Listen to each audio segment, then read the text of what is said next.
Welcome to the Love Your Life and Yourself podcast, the weekly show where science meets soul and mom chaos meets mind mastery. You're not just a mom.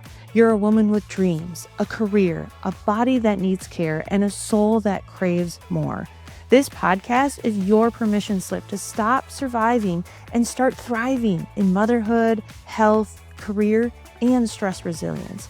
I'm your host, Dr. Ashley Rath, and every week we bring you actionable insights and transformative conversations to help you create a life you truly love.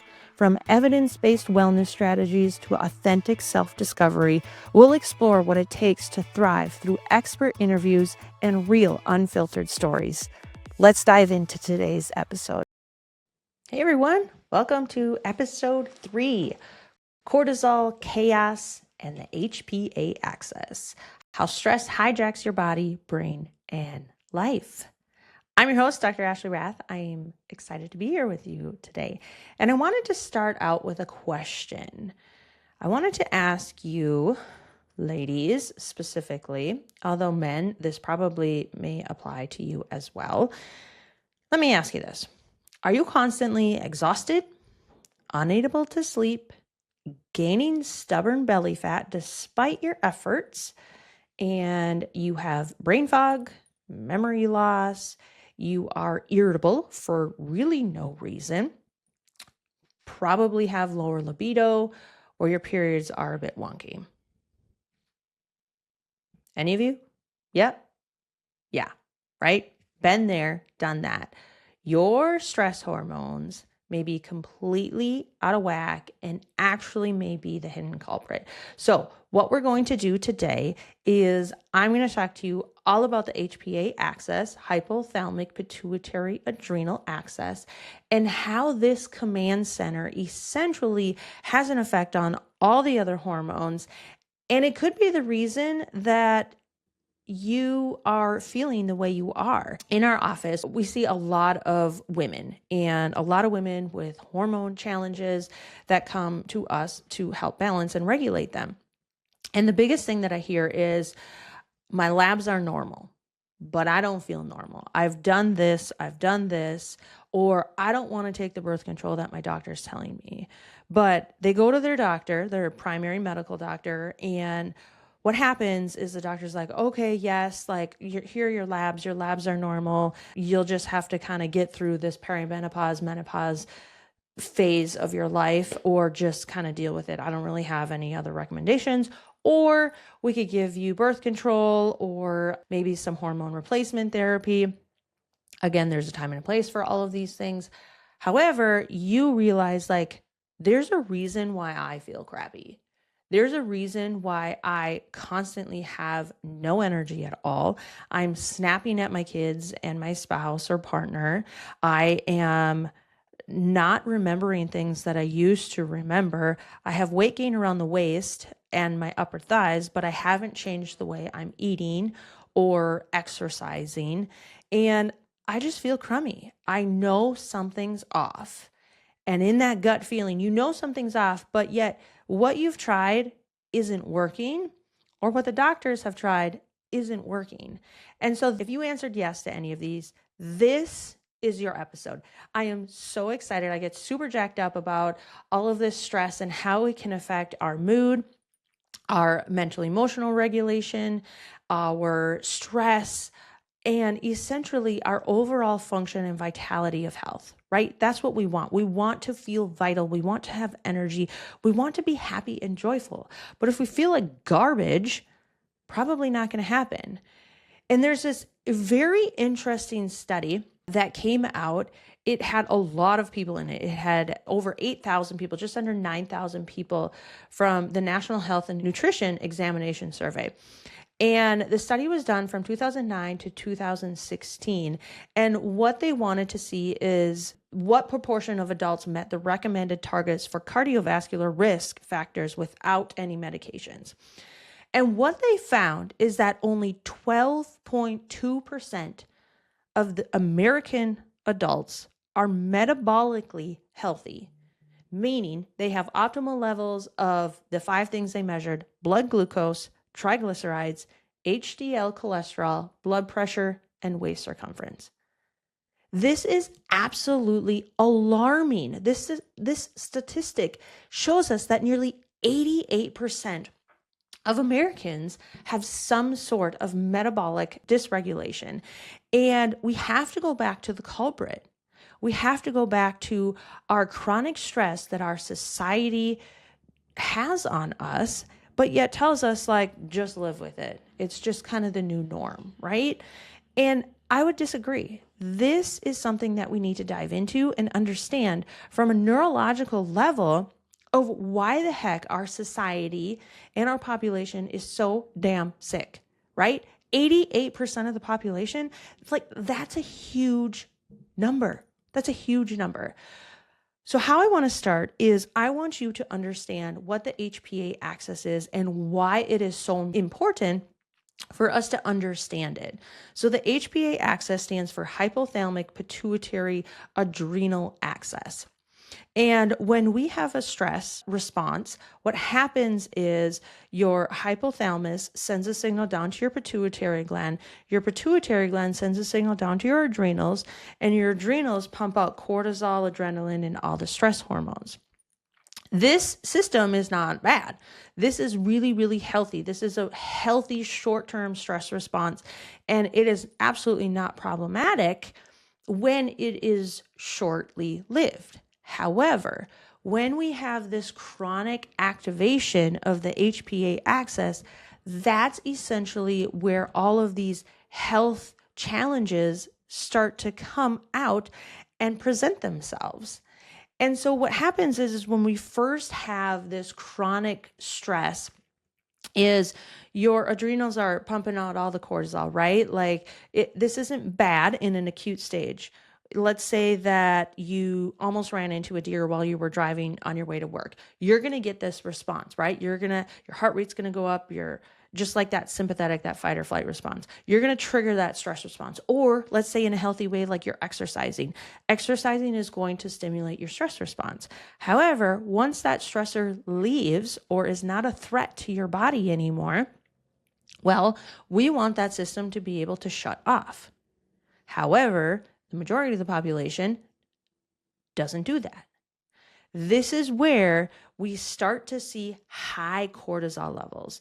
So there's actually different stages of what we see cortisol as. Most people think that they have high cortisol. And high cortisol, there's some overlap of symptoms, but high cortisol, you'll start to, essentially long-term high cortisol, you'll start to gain weight, especially around the abdomen. You might have irritability, insomnia, weight gain, nervousness, shakiness, elevated heart rate, blood sugar, blood pressure, instability, etc. But what happens is in this early stage of chronic stress, like it's still chronic, so it's kind of long-term, but in the early phases of chronic stress, your cortisol is going to be higher. Now, what happens in long-term chronic stress is actually we get the opposite. So most people think they have high cortisol. But in our office, what I am seeing after we do labs with our patients is we're seeing actually low cortisol. We're seeing persistent fatigue. They feel wired, but they're always tired. They have sugar, salt cravings. They have low libido, memory issues. And this low cortisol is like the exhausted, like burnt out, adrenals are thrown in the towel and like, I'm done, right? And in that phase, that's a lot of times where I start to see my patients. They're in a complete depleted, chronically stressed state. And now, because their cortisol has been dysregulated for so long, it's starting, or it has already, directly affect all of the other hormones downstream. It's starting to affect your insulin. And this will happen right away. It's just more prominent the further down you get into the chronic stress state. It's going to directly affect your insulin secretion and how you metabolize glucose. it's going to start to affect your progesterone, estrogen, and testosterone. And that's where a lot of doctors look. They look at your estrogen, they look at your progesterone, or sometimes they even look at your cortisol. But are they measuring your cortisol multiple times in a day? Because your cortisol should be high in the morning and it should kind of ski slope down for the rest of the day. And then as you enter into the nighttime, it should be low so you fall asleep. And what we're seeing with this chronic low level is like you're flatline. You have zero energy, 100% exhausted. It doesn't matter how much sleep you get, you're always tired because your system is so overwhelmed and been on high alert for so long. Again, it's just throwing in the towel and like, I don't really want to do this.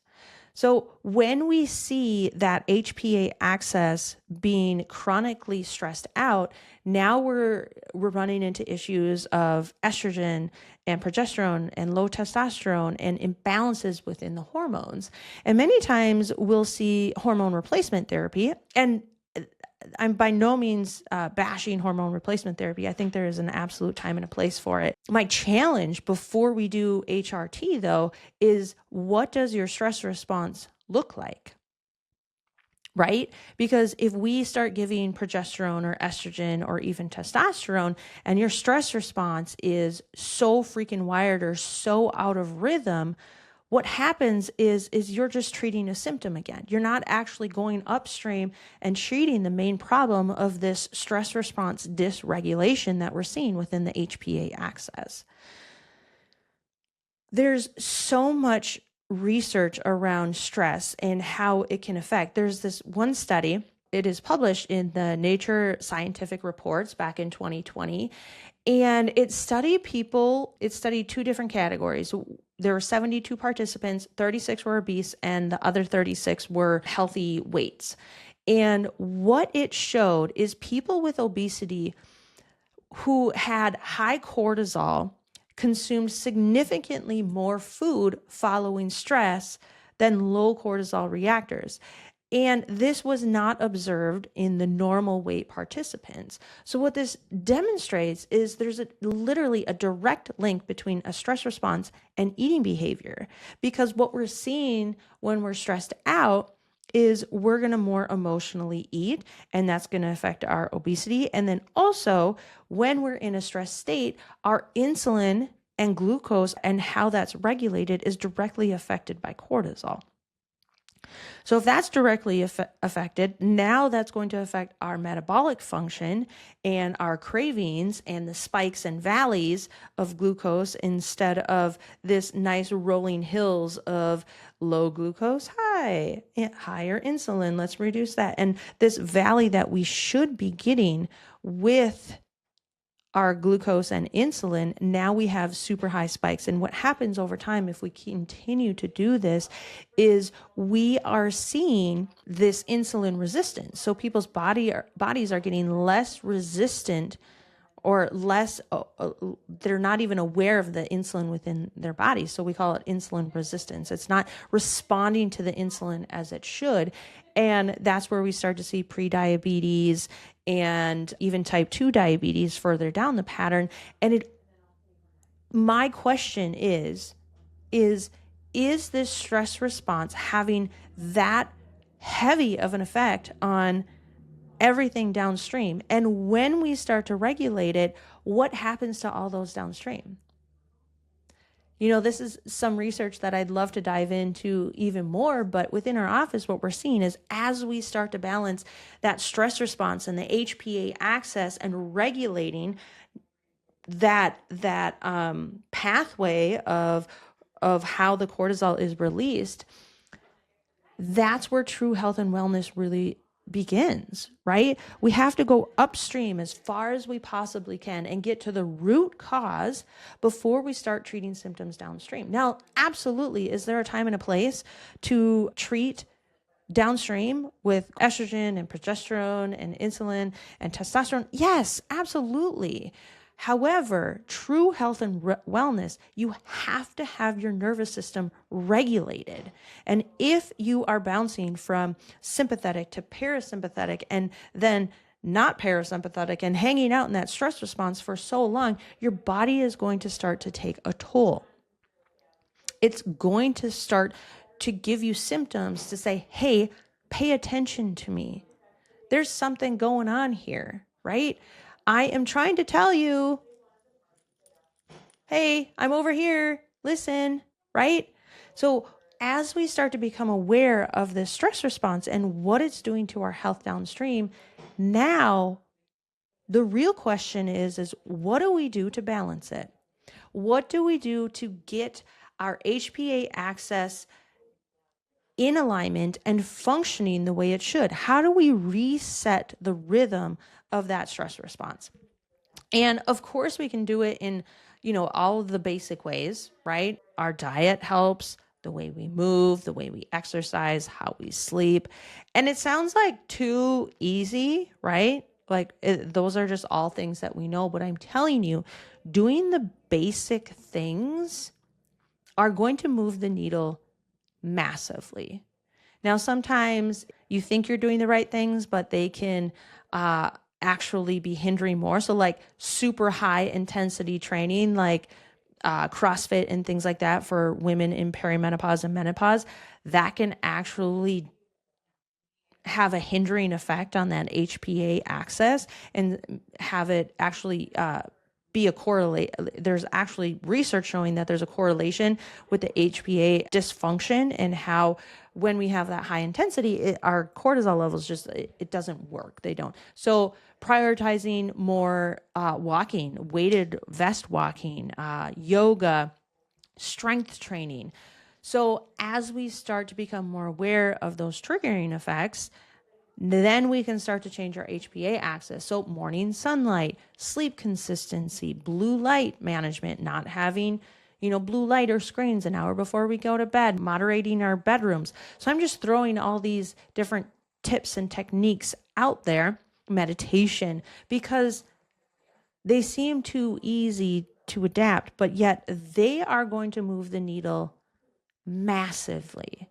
So my challenge to you is to look at your life and close your eyes and really just think about, well, don't close your eyes if you're driving or something, but look at your life and think about like what's going to move the needle the most, right? And pick one. We can't do all of the things all at once. Eventually, maybe we can get there, but we have to make small little changes within our life to be able to make those big changes overall. And then some of you are like, Ashley, I have tried it all. I have done it all. I have done the exercise. I eat really clean. I've taken the supplements. And that's where a lot of my patients actually come from. They're like, I am sick of it. Or they're like, I don't know where to start. There is so much information out there. There's so many different products. I know something's off. I want to get to the root cause of this and really, really get healthy because I'm sick of being sick. I'm sick and tired of being tired, right? I actually hear that quite frequently. And that's where they come to me. And if this is you, reach out to me. I'll put my functional health website in there where you can read a little bit more about our program. And I love to have myself or a team member sit down with you and do a mini consult with you. So if this is you and it hits home, I am throwing it out there that I am going to give you guys a free mini consult between myself or my team to be able to get your hormones under control in balance, because I believe this is so important to do because it's going to have an effect on everything downstream, right? The HPA axis plays such a critical role in your body's stress response, energy regulation, and metabolic health. And it's super important to understand that relationship between chronic stress and your physiological health. And what happens when you start to have dysfunction within that stress response, you're going to get symptoms like fatigue, weight gain, mood disorders, anxiety, depression, weight gain, memory fog, perimenopause, menopause symptoms. You get like the little weird eye twitches or cravings that are off the roots, or just that irritability. You're like, whoa, where did that come from? And that's a clear sign right there that your HPA axis, your stress response, is not probably functioning at 100%. So I recommend absolutely getting labs done. Let's figure out where the root cause is within this. And then that's how we start to support a healthy HPA function. So in closing, I hope you gain some knowledge of what the HPA axis is and how it affects our metabolic and physiological health overall, and why it's so important for us to essentially be aware of how we are handling stress and essentially be able to take simple steps like exercising, eating high protein, 30 to 40 grams of protein with every meal, and doing these simple things to make this big shift in our health and how easy it can be, but how consistent we do have to become. So if this hit well with you, hit the follow button, hit the like button, share it with a friend who you know is maybe struggling in perimenopause or menopause or has gone a little wonky off the walls. And you're like, this is what we're talking about. I'm not crazy. My doctor, like, there is something going on, because you're not. Like, if you don't feel good, don't let someone else tell you that everything, quote, is normal, because it's probably not. Listen to that gut feeling. Hit share, hit like. And again, I hope you continue to choose to love your life and yourself. Thanks for tuning in to Love Your Life and Yourself. I hope today's episode gave you one more tool or one more truth to help you thrive in your health, happiness, and resilience. Remember, loving yourself isn't selfish, it's leadership. And it's the foundation for building a life that actually feels like yours. If this spoke to you, hit that follow button, leave a review, and send it to a friend who needs to hear it. And if you want to dive even deeper, grab a copy of my #1 best-selling book, Love Your Life and Yourself. It's the heart behind this podcast, and it's helped thousands of women step into a life they actually love. You can find it at drashleyrath.com or through the link in the show notes. Until next time, take care of you and keep choosing to love your life and yourself.